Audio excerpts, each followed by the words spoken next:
Hey, hypothetically, if a pop-up in your head said an unauthorized entity is trying to enter your mind, do you accept? What would you do? Also hypothetically, what if it had a countdown timer? Why would you even ask such a question? My head priest Alfred didn't understand the point of the hypothetical scenario presented to him. Also, why the countdown timer? I've learnt consent is very important. I raised a tentacle in deep thought. If a human declined, or did not respond before the timer ends, I'd eject my insertion into their brain. Listen here, he leaned in closer. Why are you an unauthorized entity? Don't you usually introduce yourself as a friendly neighborhood eldritch? You're not helping your case. Friendly or not, I am an unauthorized entity until permission is granted. I tented my appendages while considering my options. Well, for starters, Alfred cleared his throat. Humans don't like psychic intrusions. Regardless of source.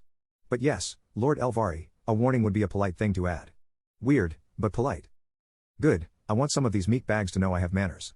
I am crazy, not uncouth, I nodded while waggling a tentacle at my brainstorming diagram floating in the middle of our meeting room. Now, let's talk about that countdown timer. Should I include it?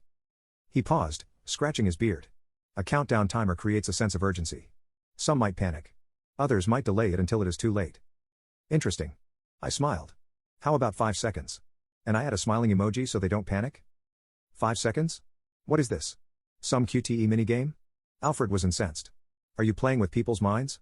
Elvari, psychic intrusions aren't a game to humans. You need to give adequate time to think things over. Maybe 5 minutes instead of 5 seconds. Great, I'll set the mental timer accordingly.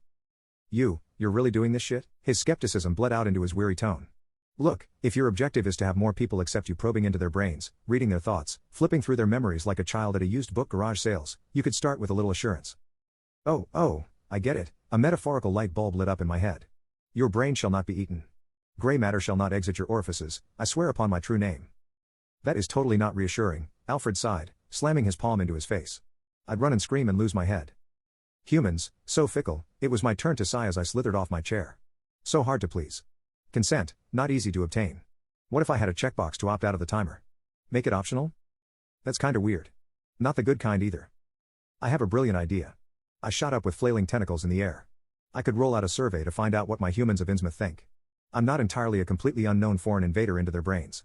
Now, I need to find a way to simultaneously question 1,000 brains tonight. God damn it, that's a terrible idea. He threw his arms up and threatened to storm out of the meeting room. Wait, I raised a hand in protest. Why don't we do a quick trial run? Just you and me. Then, I'll read through your suggestions and redesign my mental pop-up. Hello, mortal. Your friendly neighborhood eldritch would like to share a moment of cosmic communion with you. Do you accept? See? I took his suggestion to my hearts. This sounds like that charming young man next door, right? Right? Gaze upon this learn more button. It will explain the process in detail.